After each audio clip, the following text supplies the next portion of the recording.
4. Para variar, Noah no probó el té y los dulces que se sirvieron para detectar veneno. Ella debe haber sido consciente del hecho de que no se lo sirvieron a ella, y sería grosero de su parte hacerlo, considerando que habían sido invitadas. Escuché que un cierto tipo de carta ha sido entregada, dijo Melanie antes de que Yui pudiera sacar el tema. ¿Qué pensamiento tienes de eso?, le preguntó a la anciana. No tengo el más mínimo. ¿Quiénes son, y qué buscan? Incluso si las amenazas fueran ciertas, nadie se beneficiaría de un acto tan violento. A veces la gente actúa ilógicamente. ¿Estás al tanto de lo que ocurrió en Lirast? Sí. Y fueron los miembros del nuevo orden, nuestro orden, los responsables. Qué tonto. ¿Qué diablos pensaron que cambiaría? Melanie miró a lo lejos. Puede que tengas razón en que es lo mismo ahora. Si estas reuniones o yo nos esfumáramos, equivaldría a la desaparición de una pequeña porción del nuevo orden. En el gran esquema de las cosas, el ataque tendría un impacto cero. Pero tal vez les traería esperanza. Esperanza para las personas que se sienten atrapadas. ¿Te sientes amenazada? Por supuesto que sí. Pero a mi edad, el peligro se convierte en parte de la vida cotidiana. Es más probable que encuentre mi fin resbalándome en la nieve mañana que siendo arrastrada por el viento con el edificio como afirmaba la amenaza. Si bien eso puede ser cierto, es una forma peculiar de pensar. Lo que quiero decir es que la carta no me molesta particularmente. Probablemente sea mejor pensar en ella como una de las bromas del fantasma. Del fantasma, murmuró Yui. Lo mencionaste antes. Un viejo cuento de la ciudad, ¿verdad? ¿O es eso lo que viniste a preguntar? Los ojos de Melanie se abrieron con sorpresa y se rió entre dientes. Ya veo.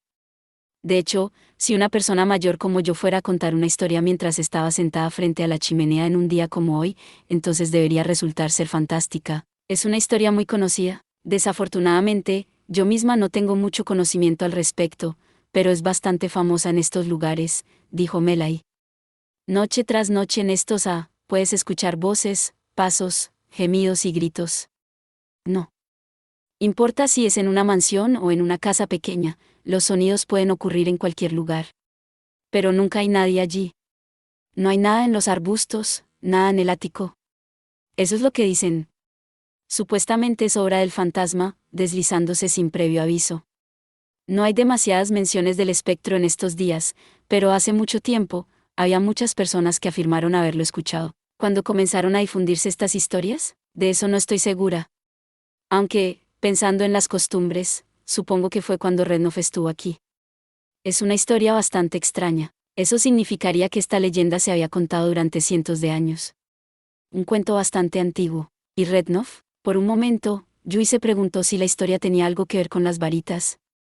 Captó su interés, ya que se habría creado en torno a la llegada de los catalizadores mágicos hechos por el hombre. A continuación, fue el turno de Melanie para cambiar de tema. Escuché tu conversación antes mientras estaba en la cocina. Son una pareja divertida. No, Yui miró hacia arriba. Sí, supongo que podrías decir eso. Por favor, no me malinterpretes, no estoy tratando de descubrir tu verdadera identidad, dijo Melanie mientras colocaba su taza de té sobre la mesa y miraba a Yui. Pero debo ser honesta, Mina, tengo aún más curiosidad de ti después de escuchar eso. ¿Te has dado cuenta de que el próximo tema de debate será cómo se manejará a los fabricantes de varitas después de la revolución? ¿No es así? Es la conclusión obvia basada en el flujo actual de la discusión. Yui asintió. Te tomaste la molestia de preguntarle a los artesanos aquí, después de todo. La mayoría de los participantes probablemente creen que es para un punto de discusión diferente y trivial. Sin embargo, es interesante interrogar a un fabricante de varitas en estos de todos los lugares. ¿Qué quieres decir? Oh, no es importante. Melanie se encogió de hombros. Entonces, Mina, ¿cómo es que llegaste a creer que las varitas serían un punto importante de discusión? Porque es una cuestión de clasificación, dijo Yui de inmediato. Exacto, sí. Melanie sonrió. Este tema es particularmente importante para mí. Las escrituras solo aclaran una distinción entre humanos y bestias mágicas. Pero entonces, ¿qué es lo que nos separa a los Bukodrak de los simples lobos? Debemos solidificar una definición. Este era el tema que estaban debatiendo actualmente. Para Yui, el hecho de que las escrituras mencionaran solo humanos se explicaba simplemente por el hecho de que habían sido escritas por ellos. Pero para los demás, era un serio dilema. El viejo orden tenía su propia explicación general para eso. Pensé que eso ya estaba explicado, que cualquiera que sea capaz de entender el marayismo es una persona, y todos los demás son una bestia mágica, ¿no? Preguntó Yui, con una inclinación de cabeza, mientras miraba a Melai. Es una definición demasiado estrecha y contradictoria. La anciana negó con la cabeza. Si alguien originalmente no creía en el marayismo, pero se convirtió en seguidor a mitad de su vida, ¿se transformó de una bestia mágica a una persona? Como dicen las escrituras, ¿el mundo entero es hijo de Dios? No debemos difundir interpretaciones erróneas de las escrituras. Se frotó las manos y miró directamente a Yui mientras decía, incluso sin forzar una explicación, todavía hay una representación muy sugerente en las escrituras. ¿Te has dado cuenta de cuál es esa, verdad, Mina? La bestia de 5 patas. Melai asintió. ¿Conoces los detalles? La bestia de 2 patas conocía la gracia de Dios y así creó el tercer brazo. En su celo por ese pueblo, la bestia de 4 patas robó el brazo de Dios y así creó su 5ª pata. La bestia fue desterrada a la condenación eterna, dijo Yui, recitando la escritura de memoria sin dudarlo. A grandes rasgos, el pasaje. Es una forma de expresar cuán pecaminoso es engañar a Dios. Estás muy bien informada sobre el tema, dijo Melai mientras juntaba las manos con júbilo. En otras palabras, la verdadera demarcación es, si pueden o no crear el tercer brazo. Ese es el estándar que nos separa de las bestias. Si analizas las escrituras lógicamente, naturalmente llegas a esa conclusión. Y, por supuesto, debemos interpretar el tercer brazo como hechizos y, al mismo tiempo, varitas. Con eso, la historia también tiene mucho sentido, ¿no lo crees? Los antiguos sabios del bosque vivían en los bosques del reino, y Rednoff, la persona que inventó las varitas hechas por el hombre, era ciudadano del reino. El reino fue el primer país del mundo en obtener la tecnología necesaria para fabricar varitas, gracias a nuestra fe, pero eso plantea otro problema. Yui levantó un dedo. Con lo importantes que son los catalizadores. La Iglesia no puede dejar sueltos a los artesanos que los fabrican, ¿no estás de acuerdo? Dejar sueltos, no es la forma más positiva de decirlo, dijo Melai con una sonrisa dolorida. Pero sí, tienes razón. No podemos permitir que una técnica que Dios nos regaló se propague tan fácilmente a otras naciones. Idealmente, la Iglesia absorbería al gremio. Y estoy segura de que sabes lo que se requiere para hacer eso, Mina. Eso fue lo único que confirmé con ese par de antemano. Al ver la sonrisa de Melai mientras hablaba, Yui se dio cuenta de que la anciana había recibido la respuesta que esperaba.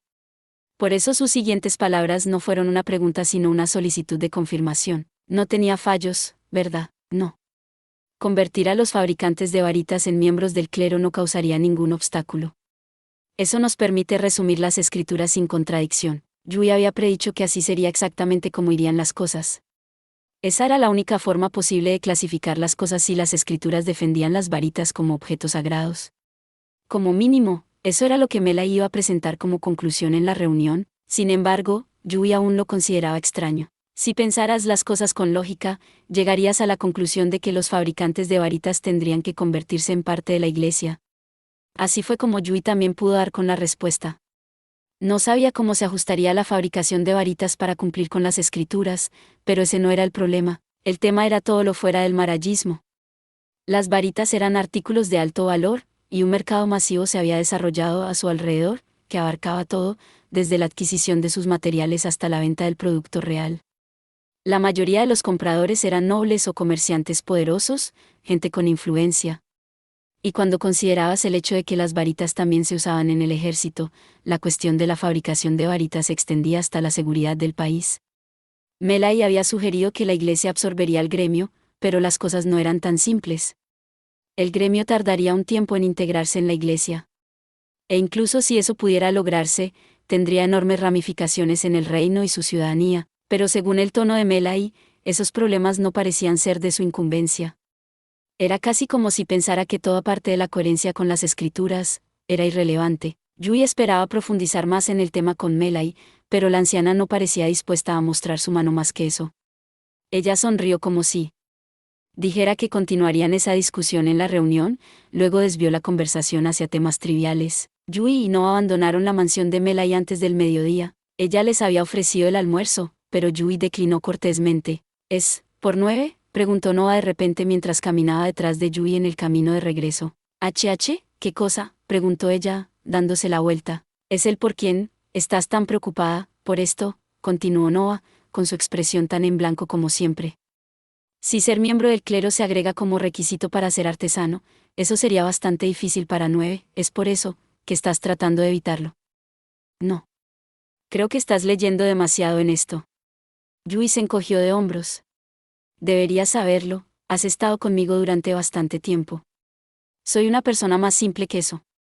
Mi único motivo real es ayudar a las personas si las veo necesitadas. ¿Es eso, así? No asintió levemente, sin indicar si había aceptado o no las palabras de Yui. Sonó la campana del mediodía. Sonaba increíblemente fuerte porque habían regresado lo suficiente como para estar cerca de la capilla. Yui se había acostumbrado desde que llegó a Estosa. Un tono agudo resonaba por toda la ciudad cuando sonaba la campana, con una pausa significativa entre cada nota. Incluso el aire parecía temblar como si estuviera entumecido durante este tiempo. Cuando sonó la tercera nota, Noah de repente apareció detrás de Yui. Agarró la mano derecha de Yui y tiró de ella hacia adelante. ¿Qué sucede?, preguntó Yui. Podía ver la boca de Noah moviéndose, pero no podía entender lo que Noah estaba diciendo entre los sonidos de la campana. Noah se dio por vencida y cerró la boca y empujó a Yui a la vuelta de la esquina. Sonó la quinta nota, y como se habían acercado a la capilla, sonó aún más fuerte. Inmediatamente doblaron otra esquina hacia un camino ancho. Noah se detuvo y empujó a Yui contra la pared de un edificio. Llevó su boca al oído de Yui y comenzó a hablar, pero la otra chica aún no podía escuchar nada. Noah negó con la cabeza. El timbre volvió a sonar. Yui tocó la varita dentro de su bolsillo. Noah no era el tipo de persona que hacía algo sin razón. Probablemente había sentido peligro. Alguien que la sigue o un agresor. Con la urgencia con la que actuaba la chica, esto último parecía muy probable. Noah no había devuelto el golpe porque no estaba segura de cuántos enemigos había. Delante de donde Yui estaba mirando, la nieve en la base de la esquina que habían doblado un momento antes estalló en el aire. Voló hacia el cielo en un área amplia, convirtiéndose en niebla y revelando el suelo debajo. Dado que el sonido de las campanas había sofocado el sonido del hechizo, parecía que se había realizado sin un solo sonido. Yui se movió por instinto, pero Noah la detuvo. Fue entonces cuando se dio cuenta de que su agresor los había perdido de vista, pero el atacante estaba lanzando encantamientos osados. Yui y Noah no podían simplemente esconderse para lidiar con este tipo de oponente. Si no iban a lanzar un contraataque, entonces su única opción era huir. Más abajo, en la dirección a la que se enfrentaban, se encontraba el edificio donde se celebraban las reuniones, que sería su mejor opción desde el punto de vista defensivo. Pero a Yui le preocupaba que el enemigo la siguiera y descubriera dónde vivían. Noah compartía la misma incertidumbre. La nieve estalló en el aire nuevamente, esta vez exponiendo el suelo directamente frente a ellas. Terrones de blanco golpeaban sus rostros. El enemigo se estaba acercando. Noah metió la mano en su bolsillo del pecho y sacó su varita, luego saltó al medio de la calle al compás de la campanada siguiente. Fue una decisión en una fracción de segundo. Yui saltó justo detrás de Noah. Deslizó su mano alrededor de Noah desde atrás y cubrió los ojos de la chica. Yui apretó sus propios párpados con fuerza y apuntó su varita hacia el cielo. El destello blanco era tan brillante que todavía la deslumbró a través de los párpados. Inmediatamente, bajó su varita y quitó su mano de los ojos de Noah. Por un breve momento, parecía que Noah quería decir algo, pero luego rápidamente tomó la mano de Yui y se sumergió en la neblina de nieve que habían creado un momento antes. Yui no sabía si su plan había salido bien, pero asumió que el enemigo se había estado enfocando en Noah en el momento en el que saltó de su escondite al lado del edificio. Si la luz que ella había producido se encontrara con sus ojos, estarían temporalmente cegados. El enemigo había arrojado nieve al aire para ocultar su propio acercamiento, pero eso ahora estaba trabajando a favor de Yui y Noah. La nieve ocultaría sus huellas una vez que volviera a caer. Regresaron al edificio que servía como su hospedaje, casi resbalándose y cayendo varias veces en el camino. La pareja irrumpió en la entrada, sin aliento, y los sirvientes las miraron con el ceño fruncido mientras pasaban por el pasillo. Eso es todo por este video. Espero que hayas disfrutado de la narración de esta emocionante novela web o ligera. Si te gustó el video y quieres ver más contenido como este, te invito a que te suscribas y le des me gusta al video. De esta manera, me ayudas a crecer y a seguir compartiendo historias emocionantes contigo. No te pierdas ningún video más. Gracias por tu apoyo.